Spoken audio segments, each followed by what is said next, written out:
Salut André. André. Jacinthe aussi. Salut.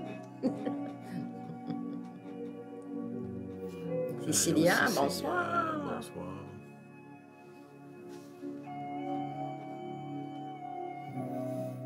Caroline. En direct de Cuba. Denis. Denis, Nathalie. On n'est pas à Cuba.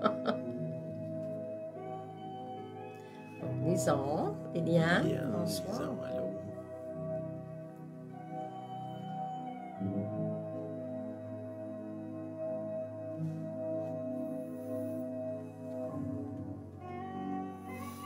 Caroline. Caroline.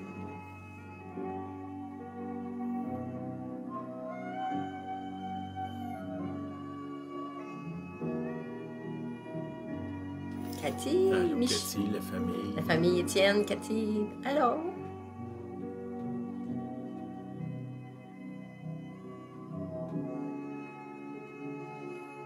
Louiselle. Louiselle.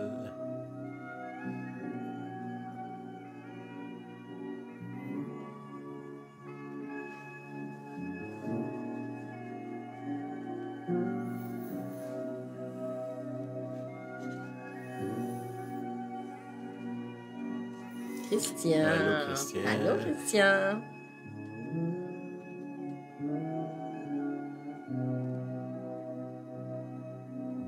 Marcel, bonsoir à vous deux. Marcel. Céline. Marcel. Céline.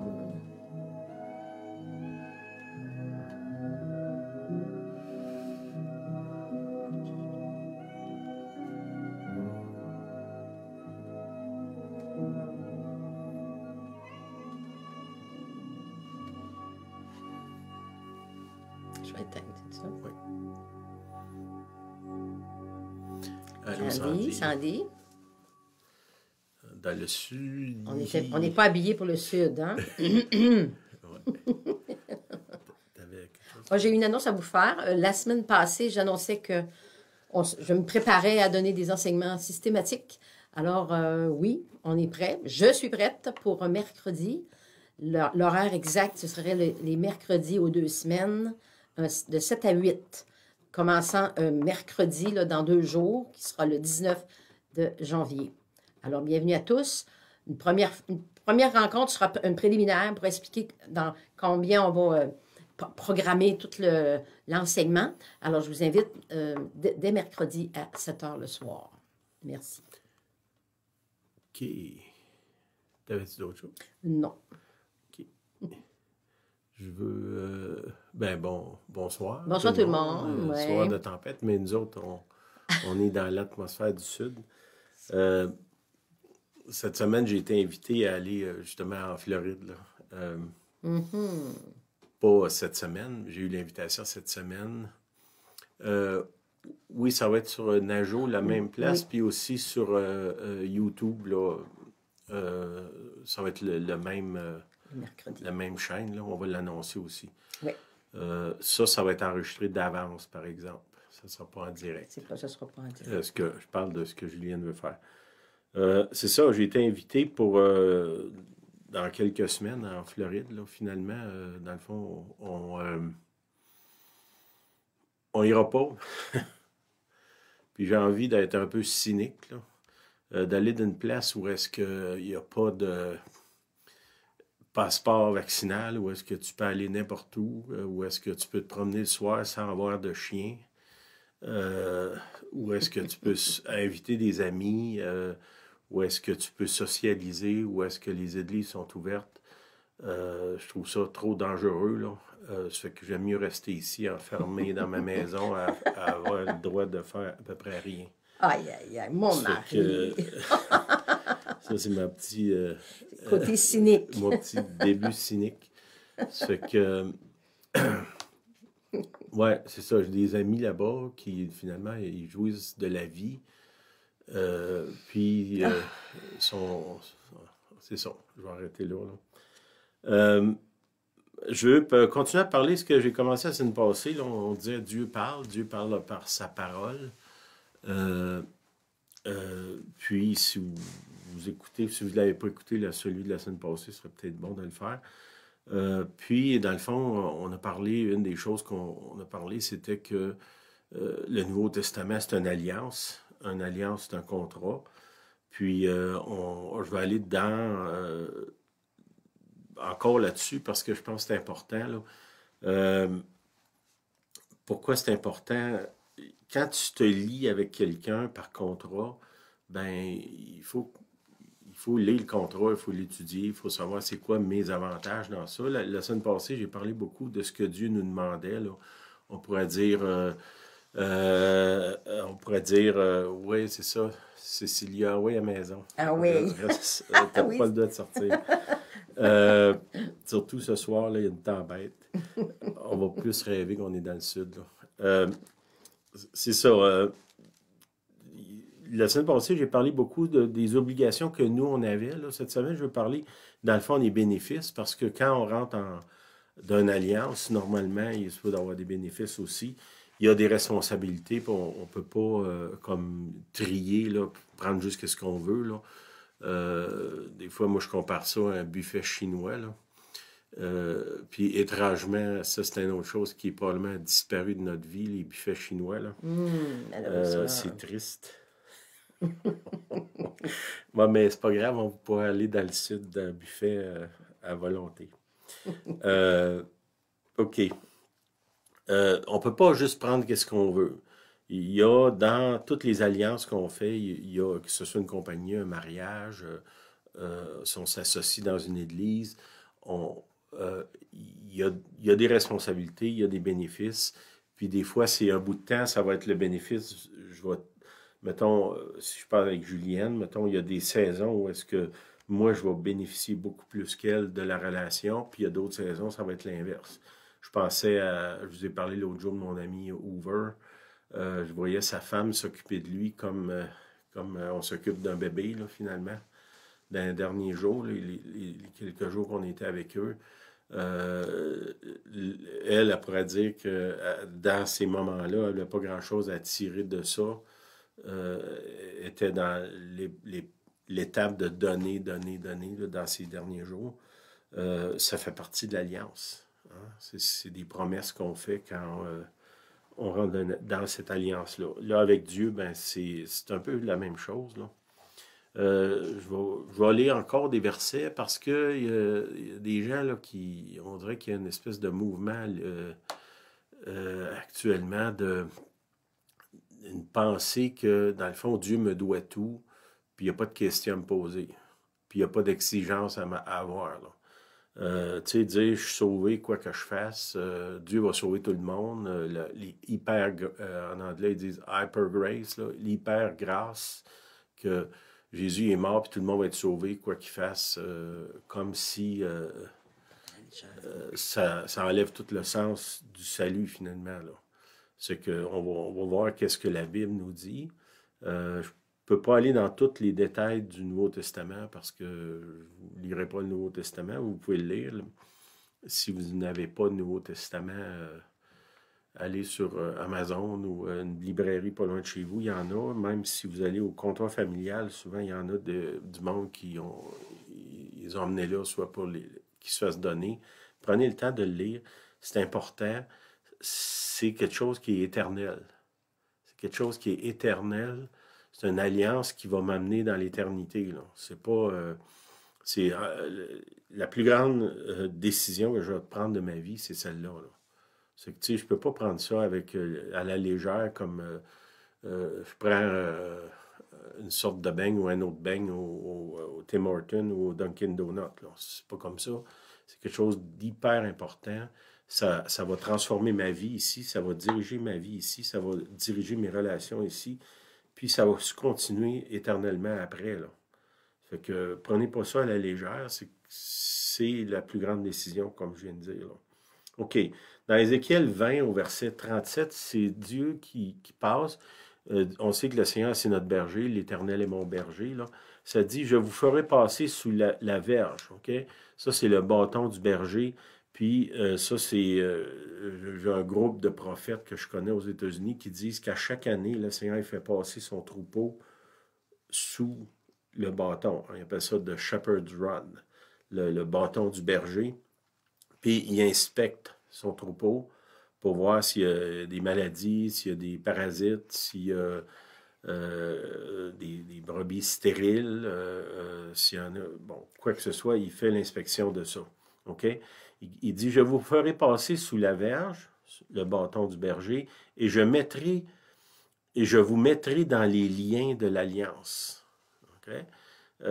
Ça m'a frappé un peu quand j'ai lu ça, parce que c'est comme si Dieu dit, l'alliance, c'est un lien. Je vais vous attacher dans l'alliance. Après vous avoir inspecté, je vais vous lier dans l'alliance. Je vais vous lier avec moi. On va être attaché avec lui. Okay? Ce qu'il y a l'inspection qui est importante. C'est le Seigneur qui l'a fait. Ce n'est pas nous autres. C'est pas à nous à décider qui rentre, qui sort. Ça, c'est le Seigneur. Mais on doit, une affaire importante, ça dit examinez-vous vous-même. Nous, on aime ça, examiner les autres, là, mais le Seigneur il dit examine-toi toi-même. Jérémie 31, 31.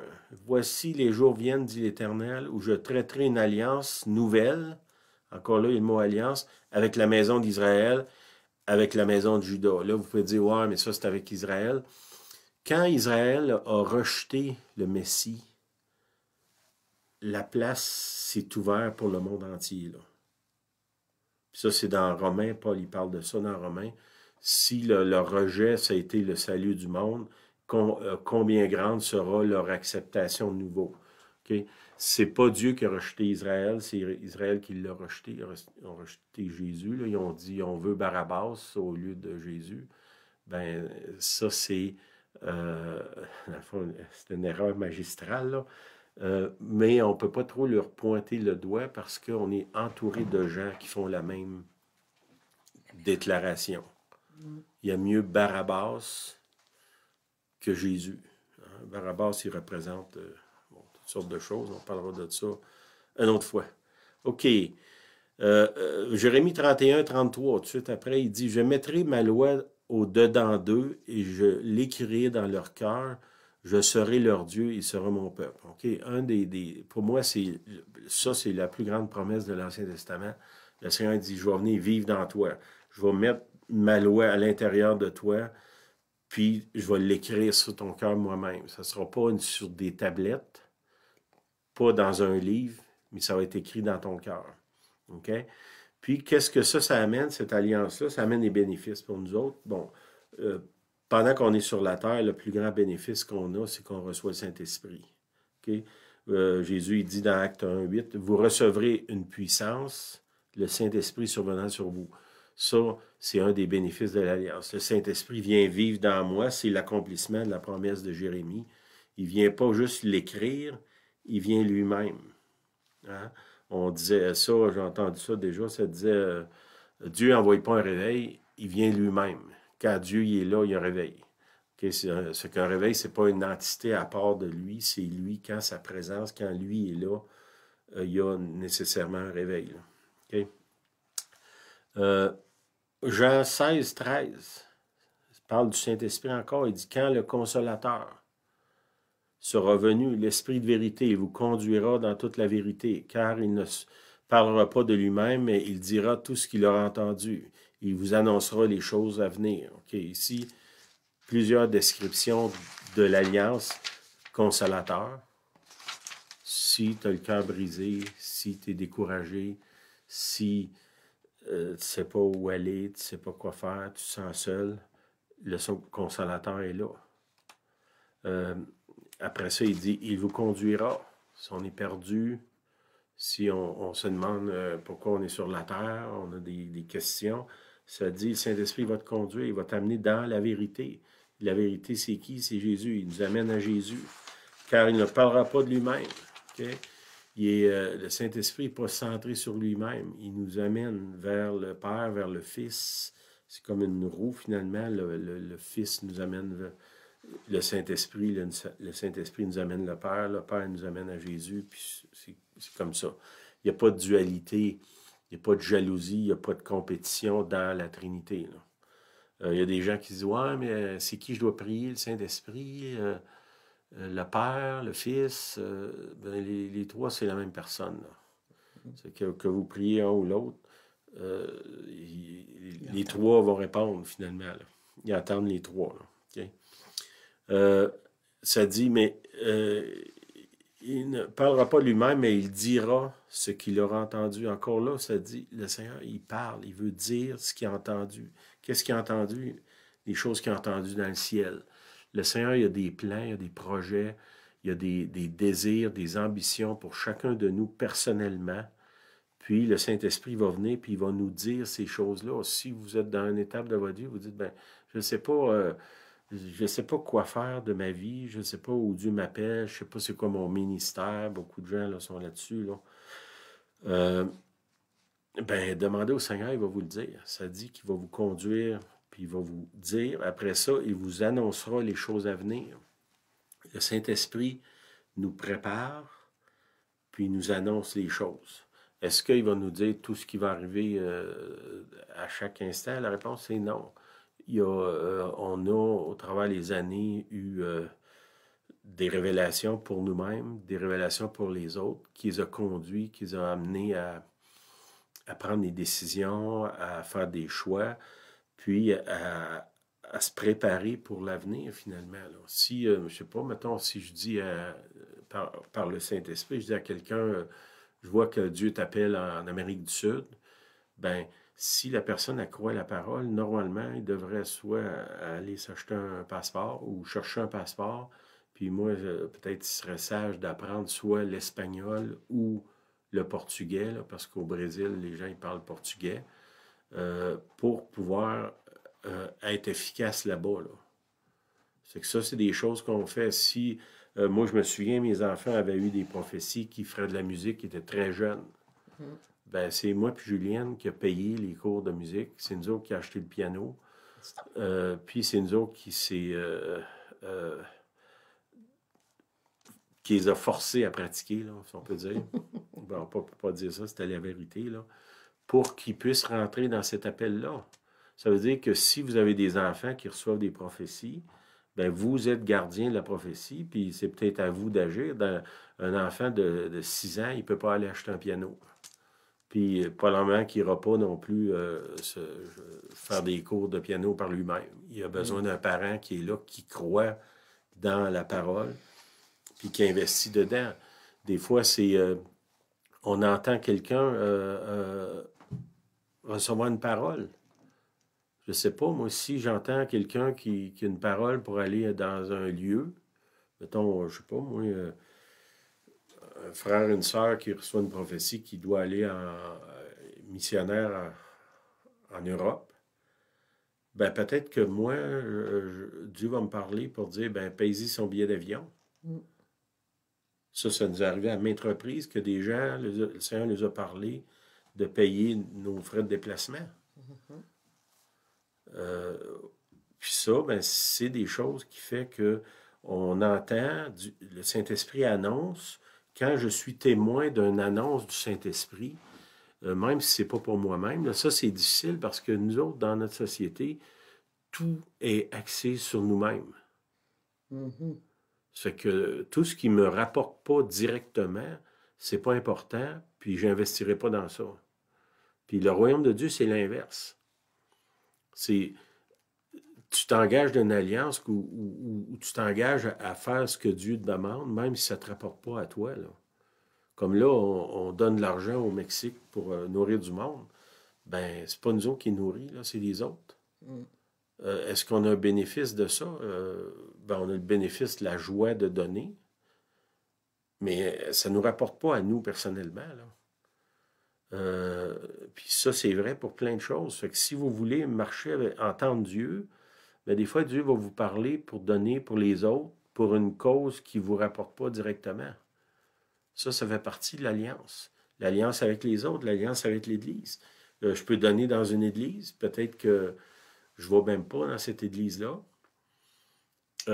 Puis même, moi, je peux vous dire, à un moment donné, je vais souvent prêcher dans d'autres Églises. Là, puis à un moment donné, j'étais à Québec, dans une Église, puis j'étais assis. Puis bon, moi, je donne ma dîme à mon église, puis je donne mon argent où je veux, finalement. Puis,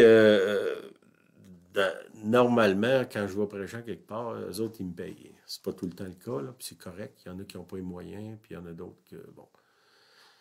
Puis pendant que j'étais assis là, le Seigneur m'a dit, si tu donnes pas ici, tu n'as pas le droit de parler. Autorité de Ça m'a frappé parce que, dans le fond, comme je vous dis, je n'étais pas mon église, j'étais pas une place que j'étais un invité, là. Puis, bon, j'ai appris avec les années à obéir, même quand je comprends pas, là. Des fois, je suis lent, là, à comprendre ou lent à obéir, là. Mais quand même. Ce que j'ai donné, parce que là, c'est comme le Seigneur venait de me dire, si tu ne donnes pas, tu n'as pas le droit de parler. C'était moi le prédicateur, c'était comme compliqué de ne pas donner, là. Puis j'ai compris après que quand on investit dans des gens, dans des causes, dans des ministères, des églises, des personnes, des équipements, ça nous donne un droit de parole. Bon, ça ne veut pas dire que je peux aller chialer parce que j'aime pas la façon que les autres gèrent. C'est pas de ça que je parle.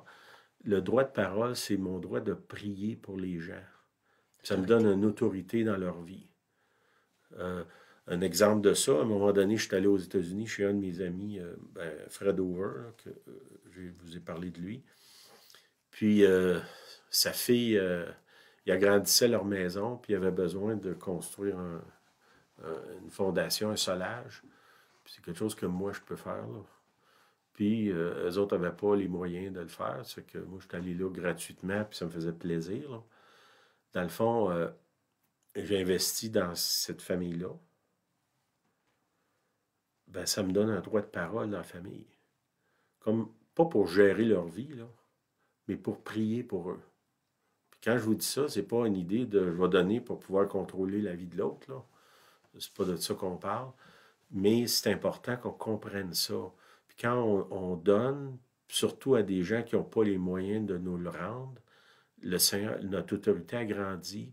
Puis en prière, quand on prie pour ces gens-là, le Seigneur va nous entendre. Parce que c'est comme si, tu sais, Dieu, dans le fond, ces gens-là, je donne quelque chose à quelqu'un, cette personne-là, techniquement, elle a une dette envers moi. Puis le Seigneur prend cette dette-là, puis il vient me voir, puis il dit, qu'est-ce que tu veux que je fasse avec? Puis souvent, moi, je vais la transformer en prière pour changer des vies. J'aime mieux avoir des âmes, si on peut dire, là, sauver des âmes, changer des vies, que d'avoir de l'argent. C'est pas mal plus efficace, enrichissant, oui, puis efficace à long terme, là. Parce que quand j'investis dans des gens, ça m'amène dans l'éternité. Quand je vais mourir, même si j'ai le plus gros compte de banque sur la planète, je n'amènerai pas ça avec moi, là. C'est que ça, c'est important. OK, tout ce que je viens de dire, c'était pas prévu, là. Ça fait que je vous chargerai rien pour ça. OK. Après ça, il dit, les bénéfices, il nous donne le Saint-Esprit, il va nous consoler, il va nous conduire, il va nous dire, il va nous annoncer les choses à venir. Après ça, il continue à Hébreux 1,14, il parle des anges. Il dit, ne sont-ils pas tous des esprits, il parle les anges, au service de Dieu, ils servent Dieu, envoyés pour exercer un ministère en faveur de ceux qui doivent hériter du salut. Ça c'est un des bénéfices de l'Alliance, c'est que Dieu il met des anges qui sont envoyés pour exercer un ministère, un service en faveur de ceux qui doivent hériter du salut. C'est sur la terre ici, puis à maintes reprises dans ma vie, je suspecte qu'il y a des anges qui sont apparus de nulle part, puis dans certains cas, ils ont exercé leur ministère, puis devant mes yeux, sont disparus, là. À un moment donné, comptez ça, un ange que j'ai vu, je vendais de l'assurance, ça plusieurs années. Puis j'ai stationné mon auto dans une pente, puis j'ai pas mis le frein à main assez fort. C'est que je suis sorti de l'auto, je parlais au monsieur, j'étais à l'extérieur, face au monsieur. Le monsieur regardait vers l'extérieur. Puis là, il me dit, hey, ton auto avance. Puis l'auto avançait, puis elle s'en allait dans un genre de précipice. Oh là. Là, j'ai couru.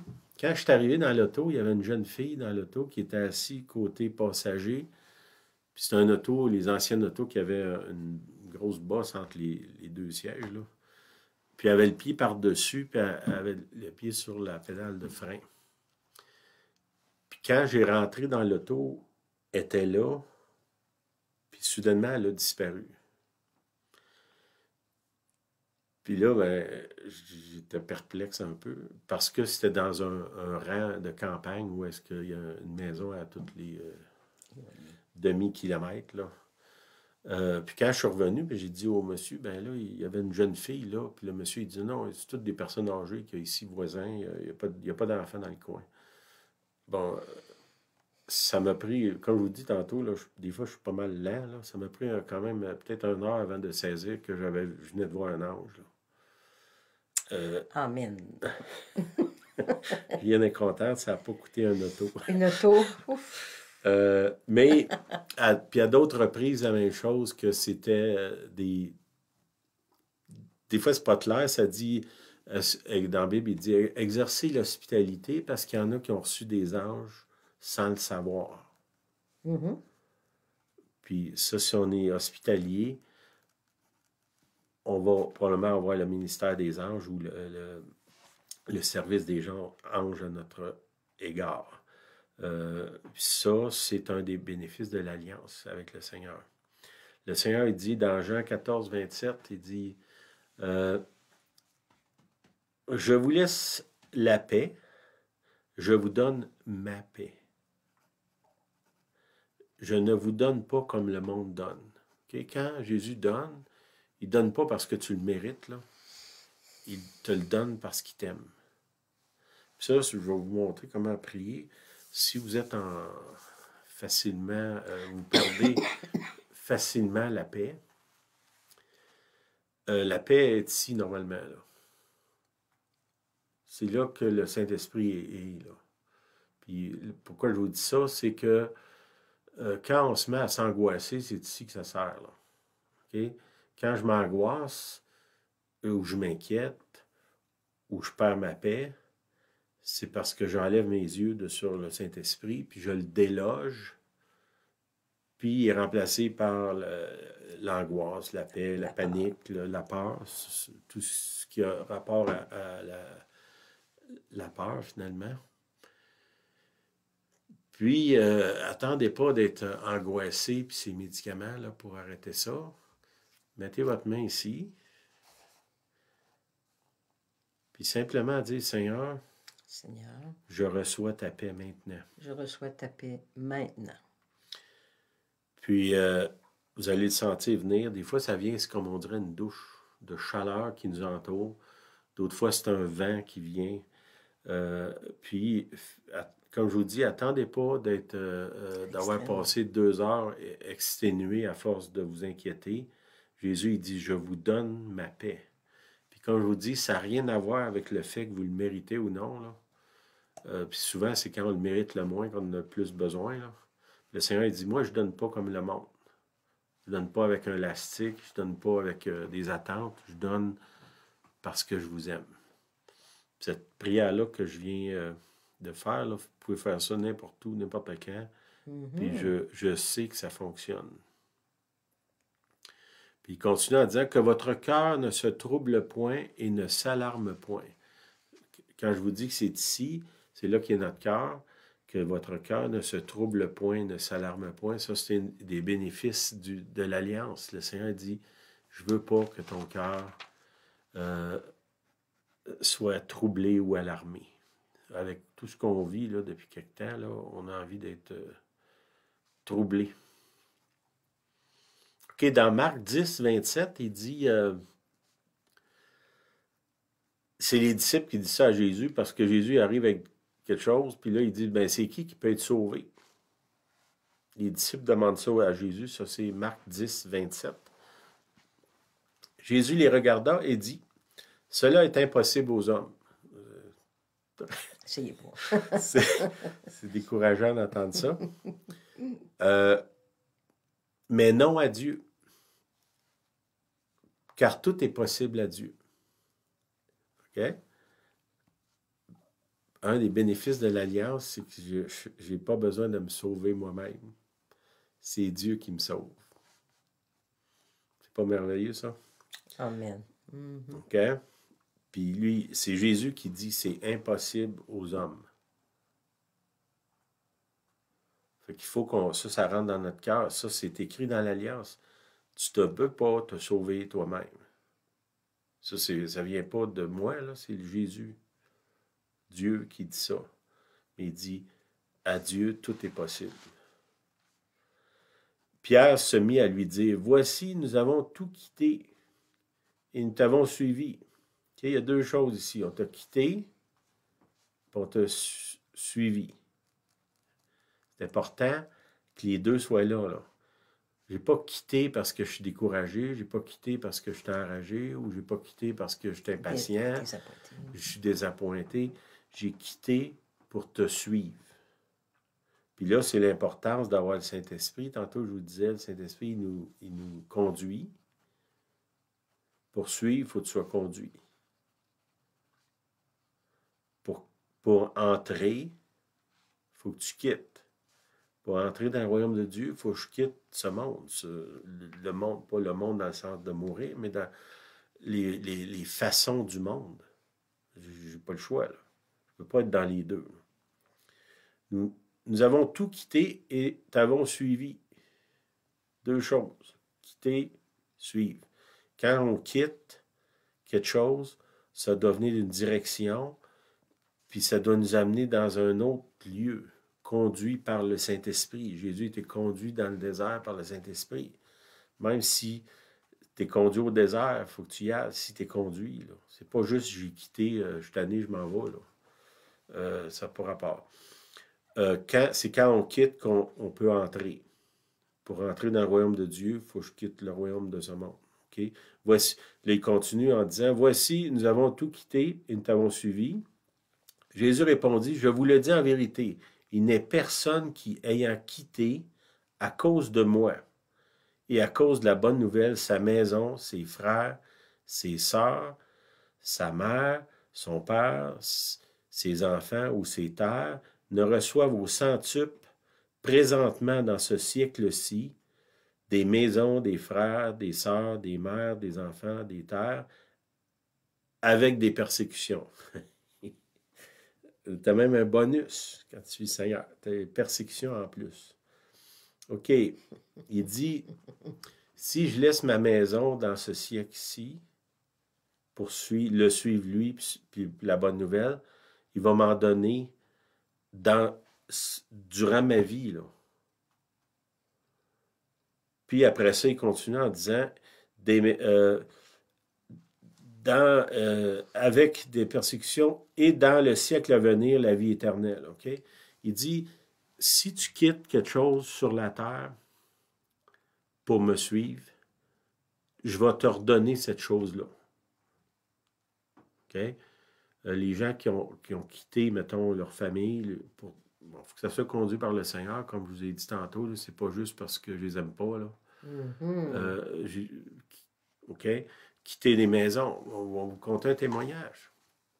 Nous autres, on n'a pas vraiment quitté notre maison, mais mettons, on a quitté beaucoup de choses pour suivre le Seigneur. Puis, la preuve que, dans le fond, le Seigneur, il dit, tu vas en avoir ici, puis tu vas en avoir dans l'éternité. Pendant que je suis ici, j'ai des promesses qui se sont accomplies dans ma vie, dans notre vie. Puis, ça me donne la preuve que Jésus est vraiment en train de me préparer des choses de l'autre bord. Pourquoi je vous dis ça? Moi, j'ai un ami qui a une maison en Grèce, sur le bord de l'océan. Tu sais, les belles petites maisons blanches là, qu'on voit dans les photos. Là. Puis il me dit, si tu veux aller en Grèce, n'importe quand, je vais te laisser ma maison, dis-moi là. J'ai un autre ami qui a une maison en Alabama, sur le bord de l'océan, dans le Golfe. Il m'a dit, c'est un condo il a dit, si tu veux aller là, n'importe quand, dis-moi là, je vais te laisser la place. J'ai un ami qui a une maison au Salvador, la même chose. Au Salvador. J'ai des gens au Mexique, quand je vais les voir, il y a quelqu'un à Huatulco qui m'a, dernièrement, j'ai parlé, tu veux venir n'importe quand, je vais te laisser ma maison. C'est que ça, c'est la preuve que ce que Jésus dit, il fait. Pour nous, dans ce cas-là, le Seigneur nous a déjà donné, il m'a pas donner les maisons, mais je n'ai pas besoin de 50 maisons sur la terre. Puis même, je pourrais dire, je n'ai même pas besoin de l'accès, parce que la plupart des maisons que je viens de vous décrire, je ne suis pas allé là. Mais je peux y aller n'importe quand. Mais ce que le Seigneur m'a dit par ça, c'est que quand je te dis quelque chose, je veux que tu sois assuré que je suis capable de l'accomplir. Puis dans notre vie, ça, cette promesse-là des maisons, partout, c'est accompli. Des frères, des sœurs, des mères, des pères. On a la même chose. Je suis allé à plein de pays dans le monde, je ne sais pas combien de pays, dans combien d'États américains. Partout où, quand on arrive là, c'est comme si on arrive dans notre famille. On est reçu comme dans notre famille. Amen. Ça, c'est l'accomplissement de cette promesse-là. On l'a vu. Ce n'est pas des paroles en l'air. Puis Jésus, il dit, quand tu vas être dans l'éternité, ça va être encore meilleur. Ça fait partie de l'Alliance. Puis dans ce passage-là de l'Alliance, j'ai la confirmation dans ma vie que c'est vrai ce que le Seigneur dit. Puis je vous encourage, l'autre semaine, je vous ai parlé d'être fiable. D'avoir la foi, c'est la confiance. D'être des gens de confiance. Dernièrement, il y a quelqu'un qui m'a offert les clés de sa maison, puis il a dit, n'importe quand tu veux y aller, j'ai les clés. On a les clés. Si je veux y aller, j'y vais. Belle maison que j'aurais jamais les moyens de me payer. J'ai accès. Il y a un autre frère qui a une maison en Caroline du Sud. 18 appartements, 16 salles de bain. Il m'a dit, si tu veux venir avec ta famille n'importe quand, je vais m'organiser, je vais te laisser la place. C'est une maison face à l'océan. Bon. Je ne suis pas allé encore parce que je suis extrêmement réticent d'abuser des autres là, ou de prendre avantage. Peut-être pour ça qu'ils sont si pressés de m'offrir toutes ces choses-là. Là.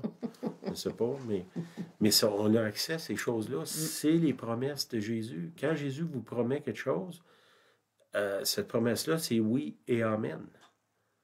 C'est que j'encourage à embrasser cette alliance-là. C'est extraordinaire ce que Dieu nous permet d'avoir au travail de l'alliance. J'ai des frères de toutes les couleurs, de toutes les races, partout dans le monde, de la famille partout. Beaucoup, on les a rencontrés. Il y en a qu'on n'a pas rencontrés encore. Peut-être qu'on ne les rencontrera pas. On va les rencontrer dans le ciel. Je ne sais pas, mais ils sont là.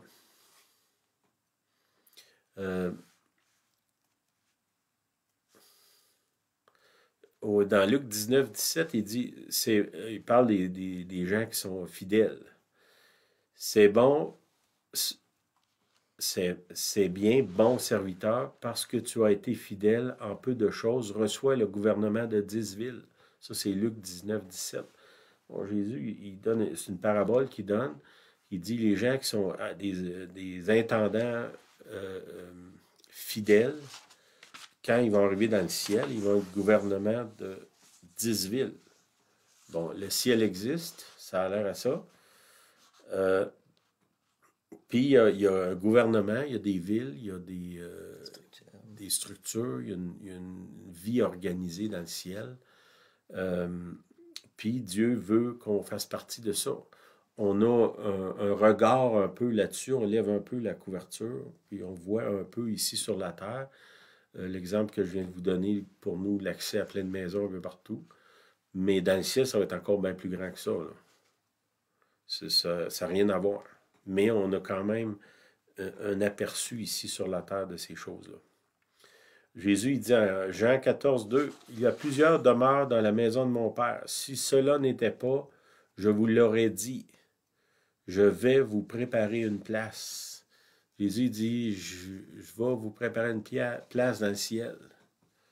Et lorsque je m'en serai allé, et que je vous aurai préparé une place, je reviendrai, je vous prendrai avec moi, afin que là où je suis, vous y soyez aussi. » Okay, Jésus dit, je m'en vais, mais je viens vous chercher.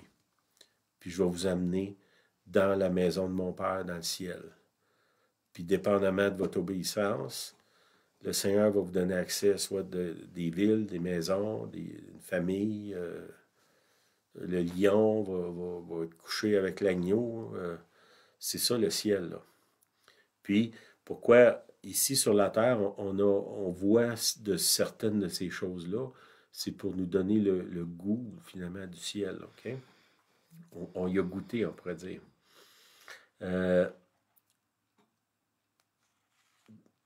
OK, là, j'ai un autre verset, là, je ne me souviens pas la référence. Je pense que c'est dans Corinthiens 4, 18. Non, c'est Corinthiens. Excusez. Bon, de toute façon, ça dit, car nos...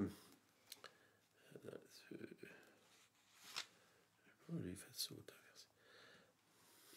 Car nos légères afflictions du moment présent produisent pour nous, au-delà de toute mesure, un poids éternel de gloire. Parce que nous regardons non point aux choses visibles, mais à celles qui sont invisibles. Car les choses visibles sont passagères, les choses invisibles sont éternelles. Okay? Là, ce qu'il dit, il dit, ce qu'il y a dans la prochaine vie, c'est beaucoup, beaucoup, beaucoup plus grand que ce qu'il y a dans cette vie ici. Ça, c'est important qu'on comprenne ça.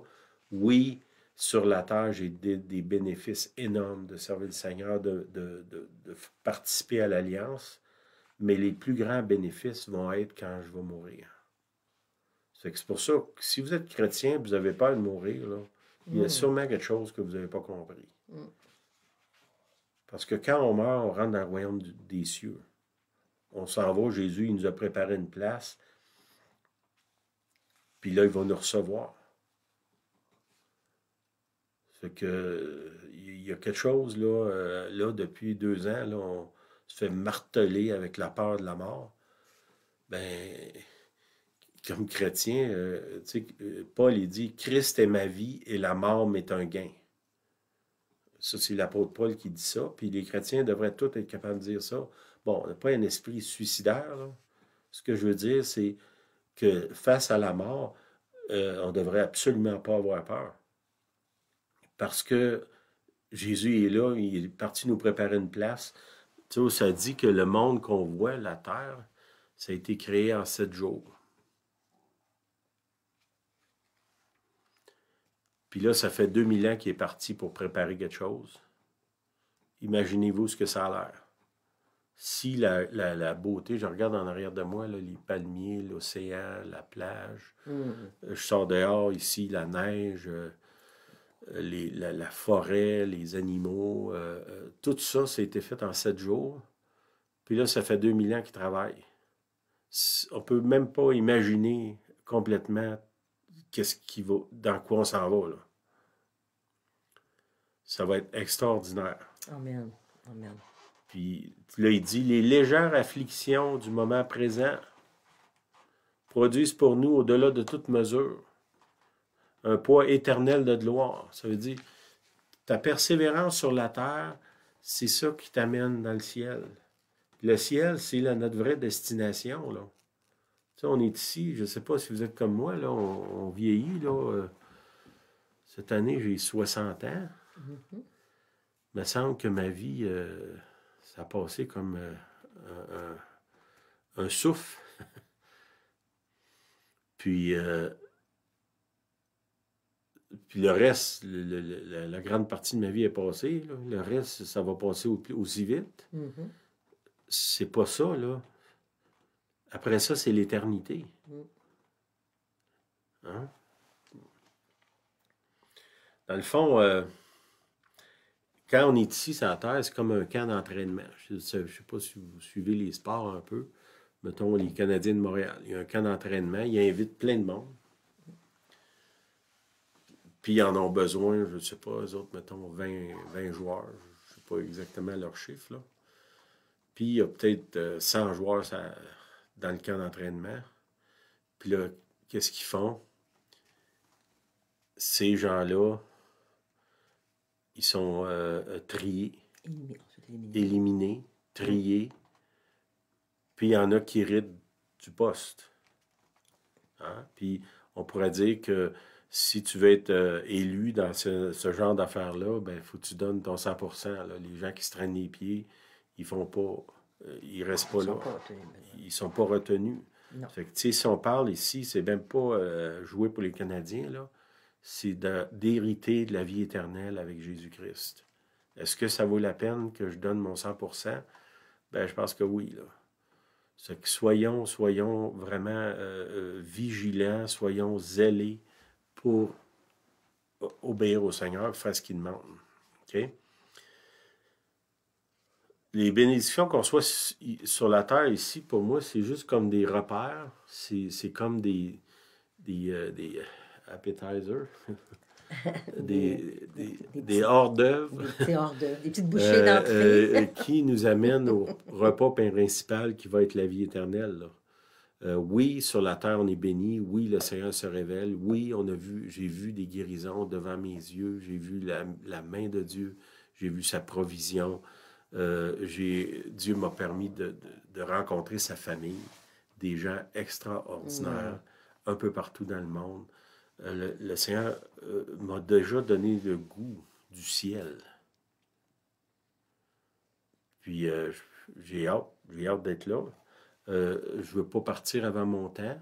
J'ai un travail à faire ici. Je veux vraiment je veux faire ce que j'ai à faire. J'ai des ressources. J'ai de l'argent, j'ai du temps, j'ai une expérience, parce que ça fait longtemps que je suis le Seigneur. Bien ça, c'est pas pour moi, c'est pour les autres. Puis ce que le Seigneur veut, il veut que je distribue, que je fasse le ministère, finalement, là. Quand il dit, il n'y a personne qui a quitté quelque chose pour moi, en parlant du Seigneur, ou pour le ministère qui va recevoir plus ici, ben moi, on a vu, nous autres, dans notre vie, que plus qu'on a donné, plus que Dieu nous a multiplié. Puis il y en a qui disent que Dieu a un point d'honneur et il ne se laissera jamais battre par nous autres. Jamais, jamais je vais donner plus que ce qu'il va me redonner. Puis maintes reprises, j'ai testé Dieu dans ce domaine-là. C'est la seule place que Dieu dit de mettez-moi à l'épreuve, c'est avec l'argent. Puis à maintes reprises, quand on était extravagant dans nos dons, on a donné même ce qu'on avait besoin. Puis à toutes les fois, le Seigneur est revenu puis il nous a donné plus que ce qu'on avait donné. Ça fait que ça fait partie de l'alliance aussi. Okay? Puis c'est un des signes de l'alliance. Un des signes des gens de l'alliance, c'est leur générosité. Ça, c'est fondamental. Les gens qui sont radins ou l'avarice ou tout le temps essayer de prendre l'avantage des autres, c'est pas un signe, ça, de l'alliance. Puis si vous êtes pris dans ça, demandez au Seigneur de vous libérer, parce que ça retient la bénédiction dans votre vie. Si vous avez peur de manquer, vous n'êtes pas dans l'alliance.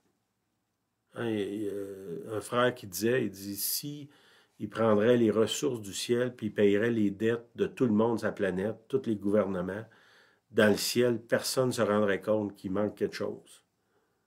C'est que dans le ciel, il y a des ressources infinies. C'est que si moi, je suis sur la terre, j'ai accès à ces ressources-là parce que je suis membre de l'Alliance, puis je vis dans la peur de manquer, ben j'ai un problème, là. Il y a quelque chose que c'est peut-être bon de relire l'Alliance, là. Hein? Pas pour donne-moi, là, c'est pas ça, là. C'est j'ai des ressources, puis ces ressources-là, je veux être un canal où est-ce que les ressources viennent à moi puis ils coulent vers les autres. Pas d'accumuler un paquet d'affaires, là. OK. Ben justement, on est là. Ne vous amassez pas des trésors sur la terre, où la teigne et la rouille détruisent, et où les voleurs percent et dérobent, mais amassez-vous des trésors dans les cieux, où la teigne et la rouille ne détruisent point, où les voleurs ne percent ni ne dérobent, car là où est ton trésor, là aussi sera ton cœur. Okay? On sait que la bataille de l'ennemi ou du diable ou de la chair avec Dieu, c'est une bataille pour le cœur de l'homme puis de la femme. Puis, tu sais, il y a une autre place qui dit que l'amour de l'argent, c'est la racine de tous les maux. Toutes les malaises viennent de l'amour de l'argent. C'est au centre de ça, de cette bataille-là qu'il y a pour le cœur de l'humain. Puis une des façons qu'on peut être libéré de ça, c'est de se forcer à être généreux.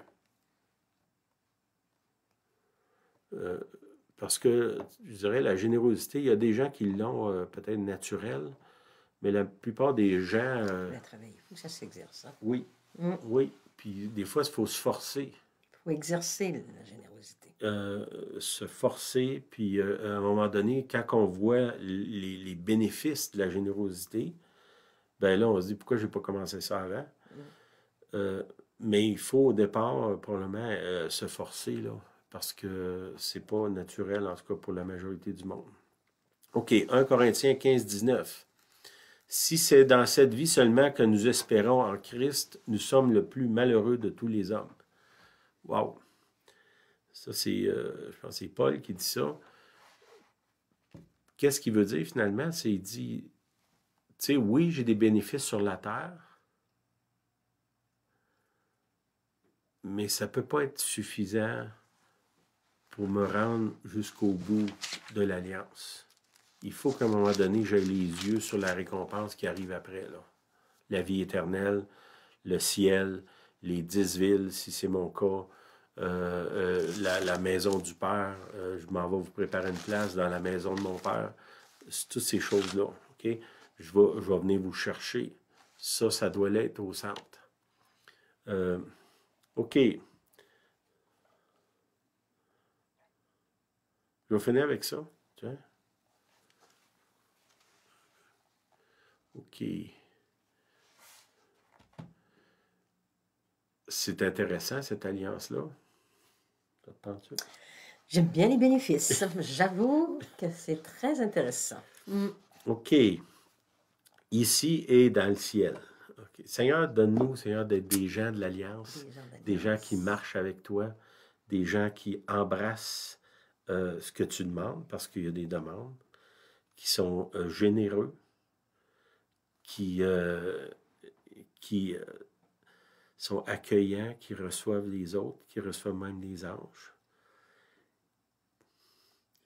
Oui, Père, je te prie, Seigneur, que tu fasses de nous, Seigneur, un peuple à part, pas dans le sens d'être séparés, mais dans le sens exceptionnel, des gens qui ont ta pensée, qui ont ton cœur, qui ont les désirs que tu as, des gens qui marchent avec toi, des gens qui te représentent bien sur la terre, qui sont reconnus pour leur bonté, leur générosité, Seigneur. Puis comme tu as dit, Seigneur, dans le passage, Seigneur, qui peut être sauvé? Bien, cela est impossible aux hommes. Qui peut devenir bon? Cela est impossible aux hommes. Qui peut devenir généreux? Cela est impossible aux hommes. Demandez au Seigneur tout ce qui a rapport au salut. Le salut, c'est pas juste je vais être sauvé quand je meurs, là. Le salut, c'est à chaque jour, j'ai besoin d'être sauvé, puis de moi-même en particulier. Sauvé de mon avarice, sauvé de ma méchanceté, de mes critiques, de mes jugements, de mes peurs, de mes angoisses. J'ai besoin constamment d'être sauvé. Puis là, le Seigneur dit, c'est impossible par toi-même de faire ça. Il faut que tu passes par moi. L'importance du Saint-Esprit. Il va me conduire, il va me diriger, il va me consoler. Amen. Seigneur, je prie que le Saint-Esprit ait de plus en plus de place dans nos vies, puis que ça puisse déborder sur les autres. Au nom de Jésus, je prie. Amen. Amen. T'avais-tu quelque chose? Le verset que Sylvain vient d'apporter, c'est les afflictions présentes pour un poids éternel de gloire. Donc, si on réfléchit, quelles sont nos afflictions présentes? Je pense que tout le monde est d'accord que c'est le confinement avec les restrictions qui s'ajoutent et qui s'ajoutent et qui se retirent, mais qui rajoutent. On ne sait plus trop sur quel pied danser. Je prie pour les gouvernements, parce qu'on nous demande de prier pour les gouvernements. Par contre, dans mes recherches de cette semaine, je suis tombée sur un mot, c'est un petit texte en anglais, tout petit, juste un paragraphe, mais il y avait le mot « confinement » dans le paragraphe que j'ai lu. Alors, je l'ai traduit en français, que je vais vous lire. C'est assez intéressant. Que veut dire le mot « confinement » parce que c'est un mot en anglais, dans le dictionnaire anglais. Donc, je vous traduis le petit paragraphe. Il y a une super opération du Saint-Esprit qui s'opère aujourd'hui. Je crois que c'est vrai. Pour amener les enfants de Dieu dans un confinement absolu à la volonté parfaite de Dieu. Les jours de préparation sont des jours où Dieu prépare le canal au travers duquel il va déverser sa gloire afin que tout le monde le voie. Mais quel est ce canal? C'est le corps du Christ. Alors, c'est nous le canal. On vit des confinements, des jours de préparation extrêmement difficiles, des afflictions. Par contre, c'est pour la volonté parfaite de Dieu, car il veut répandre sa gloire. Ça va avec le verset que Sylvain vient de lire. Sauf qu'en regardant le mot confinement en anglais, ça veut dire emprisonnement. Donc, avec les restrictions, les confinements, nous sommes emprisonnés. Ici, un verset qui dit que toute chose est bonne en son temps. Dieu dit ça. Toute chose est bonne en son temps. Dieu est juste dans ce qu'il fait. Alors, il faut prendre ça avec un petit sourire, puis merci Seigneur pour ce temps de confinement. Il nous prépare parce qu'il veut déverser sa gloire. Amen. C'est ma réflexion de cette semaine. Amen. Soyez bénis. Soyez bénis. Bonne semaine à tout le monde. Bonne semaine à tous. Bye bye.